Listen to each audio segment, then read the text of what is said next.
The flower shop smells like lilies and cold air when the door opens without a bell. Adiz hears it anyway. She always hears it.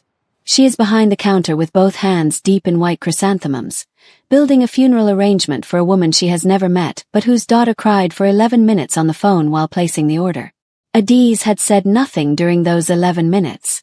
Just listened. Let the grief be what it was. The man who walks in is not a customer. She knows this before he opens his mouth. Customers move differently. Hesitant, searching, carrying small hopefulness with them. This man moves like he has already been everywhere in this room and found it manageable. He stops at the counter. Dark coat. Clean hands. Eyes that have never once in their life registered surprise. The man in your spare room, he says, voice quiet and surgical, is not who he told you he was. Adiz sets down the chrysanthemums slowly. If you are hiding him, he continues, you have made a very dangerous mistake, one you cannot walk back from. He leans forward across the counter, close enough that she can see the scar bisecting his left eyebrow, close enough to see that nothing behind his eyes resembles anything human. Tell us where he is. Adiz does not step back, does not flinch.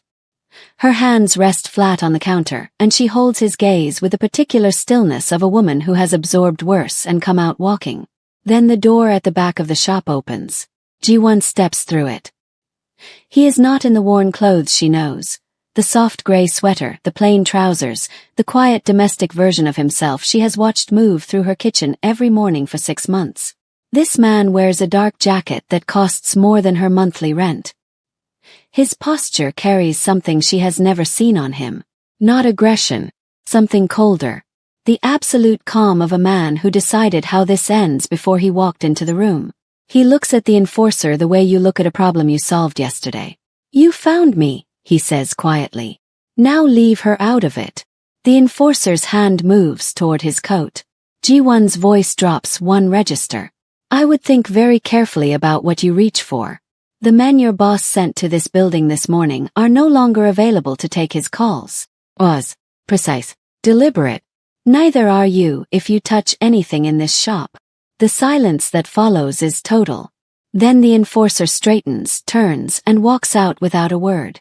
The door closes. The shop smells like lilies again. Adiz looks at Ji-won. Ji-won looks at Adiz. And everything she believed she understood about the quiet man living in her spare room begins to collapse. If this story already has your pulse going, you are exactly where you are supposed to be. Subscribe right now and hit that notification bell, because what happens next will completely leave you speechless. Let's go back to where this all started. Adiz Okafor built OK Blooms with 40,000 won, a second-hand cooler, and the absolute refusal to fail. She was 28 when she signed the lease on a narrow corner shop in a neighborhood that Seoul's developers had not yet decided they wanted. The floors creaked. The plumbing had opinions. The previous tenant left behind a folding chair, a dead plant, and a smell that took 3 weeks of open windows to move out. Adiz scrubbed every surface herself, painted the walls warm ivory, and opened on a Tuesday morning with 17 arrangements and 0 customers. By Friday she had 12 regulars. She had a gift for flowers the way some people have a gift for language. Instinctive, precise, and deeply personal. She never asked customers what they wanted. She asked them what had happened. A funeral, they would say. A wedding. I hurt someone I love. She listened to every word. Then she built something that said what the customer could not. 4 years later, Okafor Blooms was small by every external measure, and completely irreplaceable to everyone who depended on it. But the neighborhood around it was dying. The bakery 2 doors down closed in March. The print shop beside it had a developer's notice taped to its window by May. Buildings were changing hands quietly, leases disappearing, familiar faces replaced by construction fencing and the particular silence of a block that has been purchased but not yet transformed. Adiz had received 3 letters from Shin Development Group. She had not opened the second or the third. She was not naive about what was coming. She simply was not ready to stop. Her family had views. Her mother called every Sunday from Abuja like clockwork, the calls beginning warmly. How are you eating? How is your skin? Is Seoul still so cold? Before curving with surgical maternal precision toward the point. Adiz, you are 32 years old selling flowers in a neighborhood that is being knocked down around you. You could have gone into law. You could have stayed home. You could have married Emeka when he asked and been settled comfortably in Lekki right now. Adiz would say, Mama, Emeka had 3 phones and no explanation for any of them. Her mother would sigh the sigh of a woman who had accepted she would never be understood. Her cousin Yatund was less diplomatic. Yatund had opinions the way some people have, whether constant, unavoidable, and not particularly interested in your preferences. You use independence as an excuse to be alone, she said on her last visit. You are so proud that you are going to end up with beautiful flowers and nobody to give them to. Adiz handed her a bouquet at the door and thanked her for coming. The spare room had been her brother Chidi's before he moved to Busan for work. It sat empty for 2 months before Adiz finally put the notice in the shop window. She told herself it was practical. The income helped. She did not tell herself the other thing, the truer thing, that the apartment had become too quiet since Chidi left, and silence at a certain volume starts to feel like something you are doing wrong. 3 people responded to the notice. The first wanted to bring his girlfriend on weekends. The second could not meet her eyes. The third arrived on a Tuesday evening with 1 bag, a bruise 4 days old across his jaw, and a name that did not fit him the way names are supposed to fit people. Park Sung, he said. She looked at the bruise, looked at the bag, looked at his eyes, dark, controlled, carrying something vast and completely sealed. She took his money and showed him the room. Park Sung, she would call him that for now because it was what she had, was the most self-contained person Adiz had ever shared a space with. He woke before her every morning. By the time she reached the kitchen, it was clean in a way that suggested he had not merely tidied but restored, as if reordering his surroundings was something he needed before the day could begin. He cooked for himself and always left a portion for her on the stove, without announcing it and without expecting acknowledgement. He took no calls inside the apartment. He brought no visitors. He asked her nothing personal. He was, by every measurable standard, a perfect tenant. Then on his 3rd day, he appeared at the shop. Adiz was buried under a large sympathy order and running out of hands. He walked in, looked at the table covered in half-assembled arrangements and unfolded boxes, picked up a box and started folding it. She watched him for a moment. He did not look up. She went back to her flowers. He came the next afternoon. And the one after that. After the first week, she stopped registering it as unusual. He folded boxes, swept the floor, carried heavy deliveries without being asked and without expecting conversation. He was useful in the quiet way a second pair of hands is useful. Steadily, practically, without ceremony. But there were things she could not explain away. The way he positioned himself near the door whenever someone new walked in. Not aggressive, just ready, with a quality of attention she did not have a clean word for. The way he tracked the street through the shop window without appearing to. The way he held a cutting blade when he helped her trim stems. Not careful the way an inexperienced person is careful, but automatic, practiced, the way someone moves when muscle memory has taken over from conscious thought. She said nothing about any of it. 3 weeks in, they worked late together on a wedding order. Hundreds of stems. Thousands of petals. The kind of job that made her back ache and her hands smell like green for 2 days. At some point in the night, in the particular honesty that only comes when it is past midnight and you have been working in silence long enough, she looked up and asked him plainly, "Where are you actually from?" He was still for a moment. Then, "Somewhere I cannot go back to right now." She understood without needing the details that he was not talking about a city. She said okay. Handed him the next bundle of stems. Something moved through his eyes quickly. Relief or something close to it. The particular release of a man who had been braced for the next question and was not asked it. He closed it off fast. But she had already seen it. They worked until midnight. She made tea. He drank it without complaining that it was too strong. That told her more about who he was than anything he had said in 3 weeks. The problem with Adiz's life was that everyone in it had a perspective on it. Her mother knew about the tenant within 10 days. Adiz would never understand the mechanism of this. 5,000 kilometers, no informants, and yet her mother always knew. "Who is he?" she said on Sunday. "Not a question. Tenant. He rents the spare room. And you know nothing about him." I know he pays his rent and does not leave dishes in the sink. The silence on the line was its own complete sentence. Then, Adiz, you are a beautiful, intelligent woman living alone in a foreign city. You cannot take in men who appear at your door bruised with nowhere to go. What does that sound like to you? It sounds like a room I had available and a person who needed it. Her mother prayed audibly before she hung up. Yatund arrived in person 2 weeks later, unannounced, with chin-chin in a bag and judgment she had not been asked to bring. Ji-won was in the kitchen making breakfast when they walked through the door. He greeted them quietly, plated food without being asked, and excused himself to the shop with the smooth instinct of a man who understood when his presence would become a problem. The moment the door closed, Yatund put both hands flat on the table. That man. Who is he, Adiz? What do you actually know about him? His name is Park Sung. He is a tenant. I searched him. There is no Park Sung in Seoul matching his description. Nothing. Not a phone number, not a registration, not a single digital trace. You searched him.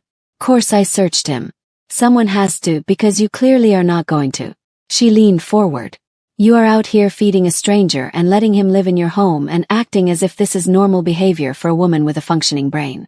Adiz pushed a cup of tea across the table. He has never once made me feel unsafe. That is exactly what they want you to think. Yatund's voice dropped. Please. I am begging you. Adiz looked at her cousin, at the real fear beneath the judgment, the love underneath the lecture, and felt the familiar exhaustion of being someone other people could not stop worrying about. Drink your tea, Yatund. The neighborhood had its own proceedings. Mrs. Choi from the second floor stopped her in the elevator with the expression of someone who had been rehearsing since Wednesday. The man in your apartment. Does he have registration papers? The building manager will need documentation. He has everything he needs, Adiz said. Mrs. Choi communicated her doubt through every muscle in her face simultaneously. Park Ji-young from the convenience store across the street told her over the counter one afternoon, in the direct way of a woman who had spent 22 years watching this block. A man with no history and a bruised face has a story he is not telling you. Stories like that become other people's emergencies eventually. I say this because I like you. Adiz thanked her, paid for her water, and went back across the street. But alone at closing time, when the shop was locked and the apartment was quiet and Ji-won was in his room and the city pressed its low hum against the windows, she let herself ask the honest question. She did not know his real name. She was increasingly certain of that. She did not know what had bruised his jaw or why men sat in cars across from her building every few days watching the entrance without getting out. She did not know what he had been before he appeared at her door. What she knew was this. In 6 months of sharing space with him, she had not once been afraid in her own home. He had never lied to her.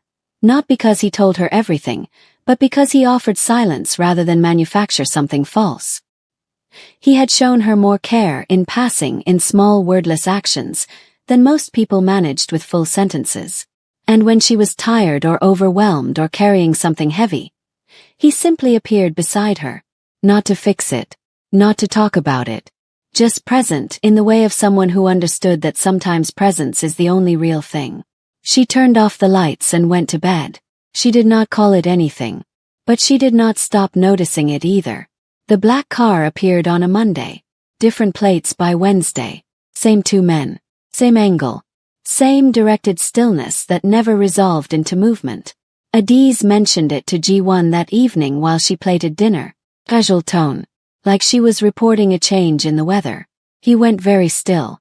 Not visibly. Someone who did not know him would have missed it. But she knew how he occupied space now, the specific quality of his calm when his mind was moving at speed, and this was different from that. This was controlled, contained. The stillness of someone managing something. If anyone comes into the shop asking about me, he said, you have never heard a surname. Because you genuinely have not. She turned from the stove. Are you in danger? He met her eyes. The men outside are not a danger to you. That is what matters. Owen. She used the name she had given him in her head. The name she used internally because Park Sung had never fit him. Had always sat on him like a coat that belonged to someone else. Are you in danger? A pause that lasted exactly long enough to tell her everything. Not anymore, he said. I am handling it. She held his gaze for 3 full seconds. Then she turned back to the stove and said nothing more. The second letter from Shin Development Group arrived the next morning. She left it on the counter. That evening, Ji-won found it. She watched from the hallway as he picked it up, read it, folded it once, set it back down. His jaw tightened. Something passed across his face. Not anger, something beneath anger, something older and more deliberate than anger. The look of a man reclassifying a problem from nuisance to priority. He asked her one question. How long have you been in this building? 4 years, she said. He nodded slowly. The nod of a man doing arithmetic she could not see. You should stay, he said. Whatever happens next, stay here. She wanted to ask what he meant. But the certainty in his voice made her hold the question. He did not say it to reassure her. He said it as a statement of outcome. As though the staying was already arranged. As though he knew something about her building's future that she did not yet. She thought about that for 3 days. Then one afternoon, rearranging the shop display for a large retail order, she watched him work beside her and stopped thinking about it because she started thinking about something else entirely. He had a precision with space she had not expected. He thought about what the eye found first when entering a room. About how a single arrangement could anchor an entire corner and pull everything else into alignment around it. He moved through her shop with the assurance of someone who had spent years making consequential decisions about how things were ordered and why. She watched him step back from the amaranth arrangement he had just positioned, assess it with the focused attention of someone reviewing something that mattered, and adjust it 2 inches to the left. When did you learn to think like that? She said. He was quiet for a moment. I used to be responsible for very large spaces, he said. You learn quickly what people see when they walk in. What they feel before they understand why. He glanced at her. You already know how to do that. Every person who walks into your shop feels something before they see the flowers. That is not an accident. That is you. She looked at her shop the way he saw it. The warmth of it, the intention in every corner. The way even the grief orders carried something that softened loss without erasing it. When she looked back at him, something inside her closed its last careful distance. She did not say so. Neither did he. But that evening he stayed later than usual, and neither of them made anything of it, and that was its own kind of saying something. She found the envelope on a Thursday morning pushed through the letter slot of the shop door, lying face up on the mat like it had been placed with intention rather than dropped. Her name on the front. No return address. Inside was a single document. Property deed. Her building. All 6 floors, the entire structure she had paid rent into for 4 years, transferred fully, legally, irrevocably into her name. Notarized. Dated 3 days prior. No letter. No note. No signature anywhere on the cover page except the notary's stamp. Adiz sat down on the floor behind her counter. She read it again. Then sat with it in both hands and tried to find the logic of it. Who does this? Who transfers a building into someone's name without explanation, without demand, without so much as a line of text to explain why? She had not asked for this. Had not mentioned it directly to Ji-won. Had simply left the development letter on the counter and watched his face and kept quiet. She had not expected this. She looked up.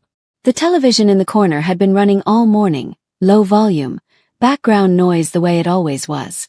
She had been filtering it out since she opened. She was not filtering it now. The chiron at the bottom of the screen read, Kwon Group CO resurfaces. Hostile takeover reversed overnight.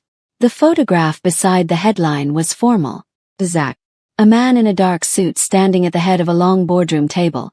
Jaw set, gaze level, carrying the particular stillness of someone who has never once been the least significant person in any room. It was Ji-won. Not Park Sung.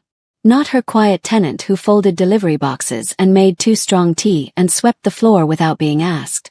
This man on every screen in Seoul, was Kwon Ji-won, founding chief executive of the Kwon Group, one of the largest privately held conglomerates in Korean business history. The reporter's voice came through the low speaker. Kwon Ji-won, who disappeared 6 months ago following a coordinated internal coup orchestrated by board director Shin Dae-ho, has this morning reclaimed full operational control of the Kwon Group. Kwon is said to have dismantled Shin's coalition entirely from outside the organization, restructuring ownership, severing key financial alliances, and eliminating every legal mechanism Shin had used to lock him out. What makes this particularly extraordinary is that he appears to have executed the entire reversal while completely off the grid.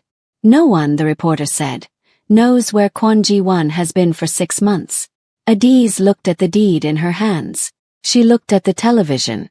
She sat on the floor of her flower shop, chrysanthemums on the counter above her, lilies cold in their vases, the smell of the shop she had built 4 years ago, one arrangement at a time, settling around her like something that was trying to hold her together, and felt the entire architecture of the past 6 months reconstruct itself into a shape she had not seen coming. The man who had swept her floor, who had folded hundreds of her boxes and never once made her feel like he was doing her a favor, who had walked beside her in the rain when her delivery van broke down a block from the shop because he happened to be passing, happened to have an umbrella, happened to be there as he always somehow happened to be there, who had sat beside her in silence one evening when a customer called to say that the woman the funeral arrangement was for had been her own mother, and she had not known until after, and the grief of that hit Adiz harder than she expected, and he had not said a word, just placed a cup of tea near her hand and stayed. That man had been running a silent war from her spare room for 6 months. Had been dismantling a corporate empire while eating her food and occupying the chair at her kitchen table, and telling her she should stay in this building with the certainty of a man who had already decided she would. And then he had bought the entire building and put it in her name. Without a note. Without an explanation. Without a single word of credit claimed. She did not know how long she sat on the floor. She heard his key in the door at 7:43 that evening. She was standing behind the counter when he came through. He wore the dark jacket from the photograph on the news. Not the worn sweater, not the plain trousers, not the domestic quiet version of himself she had known for 6 months. This was the other version. The real one, maybe. Or maybe she thought both versions were real. Maybe that was the thing she would have to decide. He stopped when he saw her expression. His eyes moved to the deed on the counter between them, back to her face. He did not reach for an explanation, did not try to manage the moment or redirect it. He crossed the room and sat down across from her with the same complete attention he had always given her and said simply, "I owe you the truth. All of it. If you want it." Adiz looked at him for a long time. She thought about her mother, about Yetund, about Mrs. Choi and Park Ji-young and every single person who had looked at this situation from the outside and seen danger. They had all been right about what he was hiding. Not one of them had been right about who he was. There is a difference between what a person hides and who a person is. She understood that now in the bones of her, standing in her shop that smelled like lilies, holding a deed to a building she did not ask for, looking at the man who had given it to her without asking for anything in return. Not a word. Not a thank you. Not even credit for the giving. She set the deed down on the counter between them. "You have," she said, "a great deal to explain." Something shifted in his face. Not relief. Too raw and unsteady for relief. Something more like a man who had calculated for the worst outcome and was only now, in this moment, allowing himself to put that weight down. "I know," he said. And he waited. Outside, a black car sat at the curb. The men inside were not Shin Dae-ho's. They were waiting for a different order now. Patient, still, watching the street the way men watch a street when they are keeping something safe rather than closing something in. And on every door on the block where Adiz Okafor had built 4 years of her life one arrangement at a time, on every door that had carried a development notice from Shin Development Group for the past 3 months, the notices were already gone. Every single one. If this story moved something in you, subscribe, drop a like, and tell us in the comments, should Adiz hear him out? Does what he did with the building change anything for you? We read every comment. And come back for part 2, because what Kwon Ji-won has to tell her will change everything you thought you knew about why he chose her door.